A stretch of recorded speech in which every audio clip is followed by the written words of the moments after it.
Matrix representation of geometric figures. To start, let's recall some prior knowledge. In your previous chapters on coordinate geometry, you learned how to represent a specific point on a two-dimensional plane using an ordered pair, which we write as x, y. In this subsection, we are going to build upon that foundation. We will explore how matrices can be used as a powerful tool to organize and represent these coordinates more efficiently than a simple list. You might be wondering why this is necessary. Well, this approach is particularly essential in professional fields such as computer graphics, robotics, and advanced physics. In these areas, experts often have to manipulate thousands of points simultaneously, and using matrices allows them to perform complex calculations on all those points at once. Hello, everyone. Let's begin our lesson on the matrix representation of geometric figures. Throughout the next few slides, we will first look at how to represent a single point, and then we will progress to representing entire geometric shapes. Let's dive in. Representing a single point. Now that we have established why matrices are such powerful tools for organizing coordinates, let's begin with the most basic element, a single point. Suppose we have a point, P, defined by the coordinates x and y in matrix algebra. We can represent this point in two distinct formats, as a row matrix or as a column matrix. First, let's examine the row matrix representation. By definition, a row matrix consists of only one single row. To represent our point P in this format, we simply place the x and y coordinates side by side within square brackets. Mathematically, we write this as P equals the matrix containing x, y. Because this matrix has one row and two columns, we say it is a matrix of order 1 by 2. Next, we have the column matrix representation. As the name implies, a column matrix consists of a single column. To represent the same point P here, we place the x-coordinate directly above the y-coordinate. This is written as P equals a matrix with x in the first row and y in the second row. Since this configuration has two rows and only one column, the order of this matrix is 2 by 1. It is important to be comfortable with both of these representations, as they serve as the foundation for the next section, where we will learn how to group multiple points together to represent entire geometric figures. Representing geometric figures. Now that we have seen how to represent a single point as a matrix, let us expand this concept to entire geometric figures. As you know, a geometric figure, such as a triangle or a quadrilateral, is defined by its vertices, which are the corner points of the shape. If a figure consists of n vertices, we can efficiently store all of these coordinates within a single matrix, rather than creating multiple individual matrices. However, it is important to note that the order of the matrix will change depending on how we choose to organize this data. There are two primary methods for doing this. First, let us consider method A, where we represent vertices as rows. In this method, each row of the matrix corresponds to one vertex of the figure. The first column is dedicated to storing all the x-coordinates, while the second column stores all the y-coordinates. Therefore, for a figure with n vertices, the resulting matrix will have an order of n by 2. Alternatively, we can use method B, where we represent vertices as columns. In this approach, each column of the matrix represents one vertex. Here, the first row stores all the x-coordinates, and the second row stores all the y-coordinates. Consequently, for a figure with n vertices, the matrix will have an order of 2 by n. While both methods store the same coordinate information, the structure is different.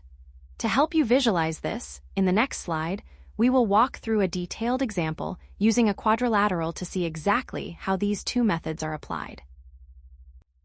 Detailed example, representing a quadrilateral. Consider a quadrilateral defined by 4 vertices.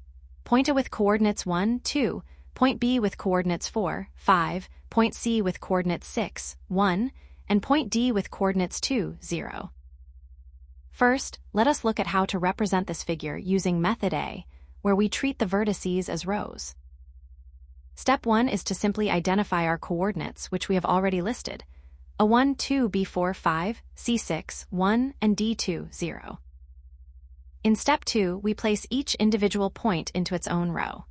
This means the first row will be 1 and 2, the second row will be 4 and 5, the third row will be 6 and 1, and the fourth row will be 2 and 0. Finally, in Step 3, we enclose these values in square brackets to form our matrix. This gives us matrix M sub 1, which consists of 4 rows and 2 columns. Consequently, the order of this matrix is 4 by 2. Now, let us see how the same quadrilateral is represented using method B, where the vertices are treated as columns. Again, we start by identifying our coordinates, A1, 2, B4, 5, C6, 1, and D2, 0. However, this time in Step 2, we place all the x-coordinates in the first row, so the top row will be 1, 4, 6, and 2. In Step 3, we place all the y-coordinates in the second row. This means the bottom row will be 2, 5, 1, and 0. Finally, we enclose these in brackets to create matrix M sub 2. As you can see, this matrix has 2 rows and 4 columns, making its order 2 by 4.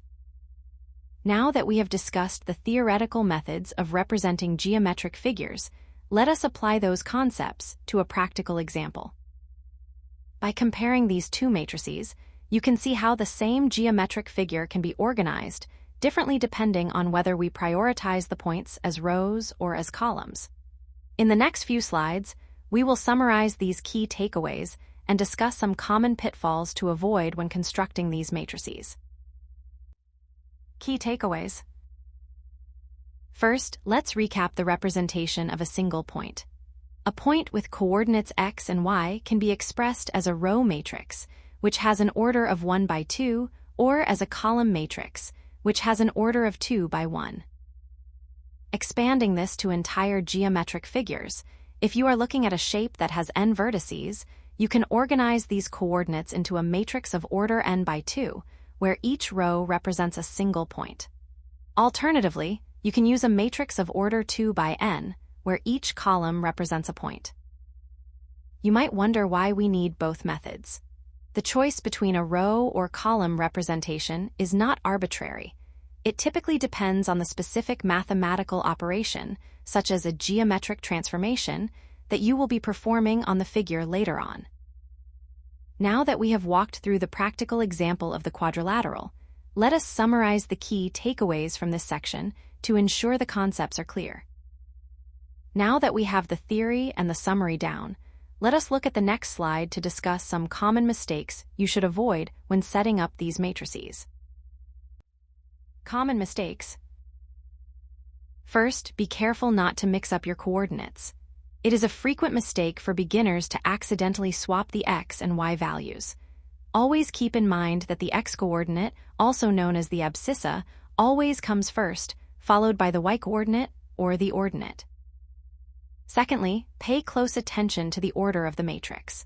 As we saw in our previous slides, it is easy to confuse an n by 2 matrix with a 2 by n matrix. To avoid this, always remember the fundamental rule of matrix dimensions. The first number always represents the number of rows, and the second number represents the number of columns. Finally, let us talk about inconsistent mapping. When you are representing a geometric figure, it is crucial to maintain a consistent order for your vertices.